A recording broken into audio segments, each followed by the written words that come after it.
ഇന്നത്തെ നമ്മുടെ റെസിപ്പി വളരെ എളുപ്പത്തിൽ നമുക്ക് ചെയ്തെടുക്കാൻ പറ്റുന്ന ഒരു റെഡ് സോസ് പാസ്തയുടെ റെസിപ്പിയാണ്. ഒരു 10 മിനിറ്റ് കൊണ്ട് നമുക്കിത് റെഡിയാക്കി എടുക്കാൻ വേണ്ടി പറ്റും. നല്ല ടേസ്റ്റാണ് ഇത് കഴിക്കാനും, നല്ല എളുപ്പമാണ് ഉണ്ടാക്കിയെടുക്കാനും. അപ്പോൾ നമുക്ക് നോക്കാം ഇതെങ്ങനെയാണ് ചെയ്യുന്നതെന്ന്. ആദ്യം നമുക്ക് പാസ്ത ഒന്ന് വേവിച്ചെടുക്കണം. അതിനുവേണ്ടി കുറച്ച് അധികം വെള്ളം വെച്ച് തിളപ്പിക്കുക. അതിലേക്ക് ആവശ്യത്തിനുള്ള ഉപ്പ് ചേർത്ത് കൊടുക്കുക.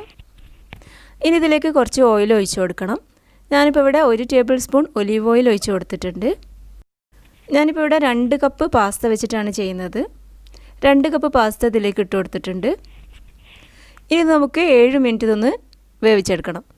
7 മിനിറ്റ് ആകുമ്പോഴത്തേക്കും പാസ്ത ആവശ്യത്തിന് വെന്തിട്ടുണ്ടാവും. ചില പാസ്തൻ്റെ വേവ് വ്യത്യാസം ഉണ്ടാവും, അപ്പോൾ നമ്മൾ നോക്കിയിട്ട് ചെയ്യാം. ഇനി നമുക്ക് ആ സമയം കൊണ്ട് ഇതിലേക്ക് വേണ്ട ടൊമാറ്റോ പ്യൂരി ഉണ്ടാക്കിയെടുക്കാം.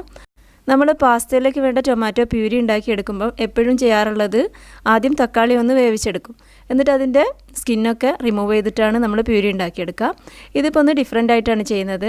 ഇതിപ്പോൾ ഞാനിവിടെ ഇങ്ങനെ തന്നെ ചോപ്പ് ചെയ്തെടുക്കുകയാണ് ആദ്യം. സ്കിന്നൊന്നും റിമൂവ് ചെയ്യുന്നില്ല. ഞാനിപ്പോൾ ഇവിടെ ഇതുപോലുള്ള 5 തക്കാളി എടുത്തിട്ടുണ്ട്. അത്യാവശ്യം വലിയ തക്കാളിയാണ് കേട്ടോ.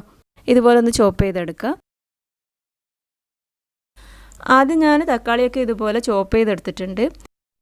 ഇനി നമുക്കിത് ഒരു മിക്സിയുടെ ജാറിലേക്ക് ഇട്ടിട്ട് നന്നായിട്ടൊന്ന് അരച്ചെടുക്കാം. ടൊമാറ്റോ പ്യൂരിയാക്കിയിട്ട് എടുക്കാം. ഇപ്പം നമ്മുടെ പാസ്ത ഇവിടെ വന്നിട്ടുണ്ട്.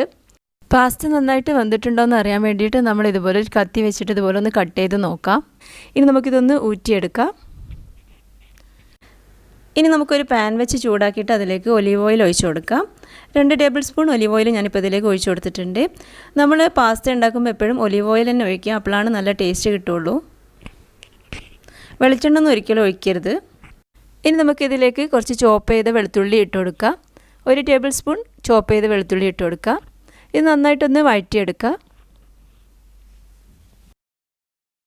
ഇനി നമുക്കിതിലേക്ക് ഒരു സവാളയുടെ പകുതി ഇതിലേക്ക് ഇതുപോലെ ചെറുതായിട്ട് ചോപ്പ് ചെയ്തിട്ട് ചേർത്ത് കൊടുക്കുക. നന്നായിട്ട് ഇതൊന്ന് വഴറ്റിയെടുക്കുക. സവാള ഒന്ന് ട്രാൻസ്പെറൻ്റായി വരുന്നവരെ നമുക്കിതുപോലെ ഒന്ന് വഴറ്റിയെടുക്കാം. ഇനി നമുക്കിതിലേക്ക് 1 ടീസ്പൂൺ ചില്ലി ഫ്ലേക്സ് ചേർത്ത് കൊടുക്കുക. 1 ടീസ്പൂൺ കുരുമുളക് പൊടി ചേർക്കാം.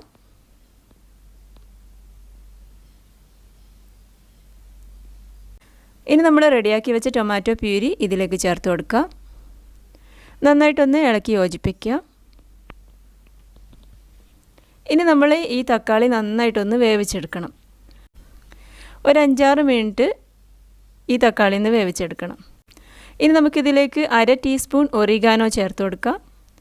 1 ടീസ്പൂൺ ബാസിൽ ചേർക്കുക. ആവശ്യത്തിനുള്ള ഉപ്പ് ചേർക്കുക. നന്നായിട്ടൊന്ന് മിക്സ് ചെയ്ത് യോജിപ്പിക്കുക.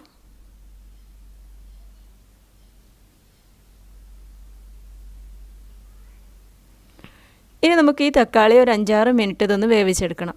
നന്നായിട്ട് തക്കാളി ഒന്ന് വേവിച്ചെടുക്കണം. ഇനി നമുക്കിതൊന്ന് അടച്ച് വെച്ച് കുറച്ച് സമയം വേവിച്ചെടുക്കാം. നമുക്ക് വളരെ എളുപ്പത്തിൽ ഉണ്ടാക്കിയെടുക്കാൻ പറ്റുന്നൊരു പാസ്തയുടെ റെസിപ്പിയാണത്.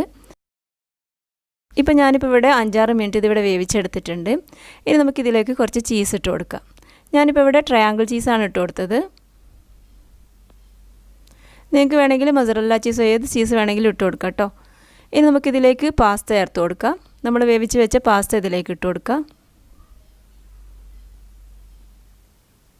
പാസ്ത മുഴുവനായിട്ട് ഇതിലേക്ക് ഇട്ട് കൊടുക്കുക. ഇപ്പം നമ്മുടെ റെഡ് സോസ് പാസ്ത ഇവിടെ റെഡി ആയിട്ടുണ്ട്. നല്ല എളുപ്പത്തിൽ നമുക്ക് ഉണ്ടാക്കിയെടുക്കാൻ പറ്റുന്ന നല്ല ടേസ്റ്റി ആയിട്ടുള്ളൊരു പാസ്തയുടെ റെസിപ്പിയാണ്. അപ്പോൾ നിങ്ങളെല്ലാവരും ചെയ്ത് നോക്കുക. അപ്പോൾ നിങ്ങൾക്ക് വീഡിയോ ഇഷ്ടമായെങ്കിൽ ലൈക്ക് ചെയ്യാനും ഷെയർ ചെയ്യാനും സബ്സ്ക്രൈബ് ചെയ്യാനും മറക്കരുത് കേട്ടോ. താങ്ക്